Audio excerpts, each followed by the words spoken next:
Hi friends, welcome to Mobicheck channel. இன்றைக்கி நம்ம என்ன பார்க்க போகிறோன்னு பார்த்தீங்கன்னா, தமிழக தேர்தல் 2026 எலெக்ஷனை எப்படி உங்கள் மொபைல் வழியாகவே பார்க்கலாம் அப்படின்னு தான் பார்க்க போகிறோம்.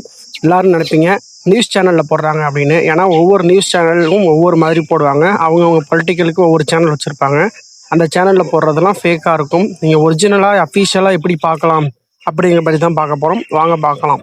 அதுக்கு உங்கள் மொபைலில் ப்ளே ஸ்டோர் ஓப்பன் பண்ணி அதில் ECIENT அப்படின்னு டைப் பண்ணி அந்த ஆப் இருக்கும் பாருங்க, இந்த காட்டுற பாருங்க, இந்த ஆப்பை டவுன்லோட் பண்ணிங்க. டவுன்லோட் பண்ணி ஓப்பன் பண்ணிங்கன்னா இப்படி தான் அதோட இன்டர்ஃபேஸ் இருக்கும்.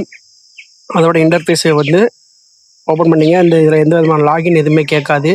டேரெக்டாக ஓப்பன் பண்ணிங்க அப்படின்னாலே உங்களுக்கு இப்படி தான் இருக்கும். இதில் வந்து பாப்பவுன் ஆகுது பார்த்தீங்களா, இதுதான் வரும். இதில் தான் நீங்கள் வந்து பார்க்கணும். இதில் டேப் டு ப்ராசஸ் இருக்குது பார்த்தீங்களா, அதை செலக்ட் பண்ணிங்க. செலக்ட் பண்ணோன்னே ஜென்ரல் எலெக்ஷன் அசம்பிளி கண்டிஷன் இருக்கும், அந்த இதை கிளிக் பண்ணிங்க. அந்த இதை கிளிக் பண்ண அப்படின்னா இப்படி தான் வரும். இதில் வந்து உங்கள் ஏரியா எப்படி பார்க்கலான்னு பார்த்தீங்கன்னா, அதில் வந்து செலக்ட் கிரைட்டீரியா ஸ்டேட் அப்படின்னு இருக்குது பார்த்தீங்களா, மேலே சர்ச்சுன்னு இருக்கும். அதை கிளிக் பண்ணிங்கன்னா கீழே காட்டும். இதில் வந்து தமிழ்நாடு செலக்ட் பண்ணிட்டு அடுத்தது சட்டமன்ற தொகுதியை என்னென்னு நிறையா இருக்கும். அதில் எந்த உங்கள் சட்டமன்ற தொகுதி பார்க்க போகிறீங்க அப்படியோ அந்த சட்டமன்ற தொகுதியை செலக்ட் பண்ணிங்க. நான் இப்போ செலக்ட் பண்ணிட்டேன். செலக்ட் பண்ணிட்டு சப்மிட் கொடுத்தீங்க அப்படின்னா நெக்ஸ்ட் பேஜுக்கு வந்துடும். நெக்ஸ்ட் பேஜில் வந்தீங்கன்னா பேசிக்காக எது வந்து முன்னிலையில் இருக்குது அது மட்டும் காட்டுவாங்க. நீங்கள் வந்து ஒவ்வொரு பார்ட்டி வைஸ் பார்க்கணுன்னா மேலே இருக்குது பார்த்தீங்களா பார்ட்டி வைஸ், அதை கிளிக் பண்ணிங்க அப்படின்னா உங்களுக்கு பார்ட்டி வைஸ் என்ன ரிப்போர்ட்டோ அது உங்களுக்கு கரெக்டாக தெரிஞ்சிடும். இப்படி தான் வந்து உங்களோட ரிசல்ட்டை மொபைலில் அஃபிஷியலாக லைவாக பார்க்கலாம்.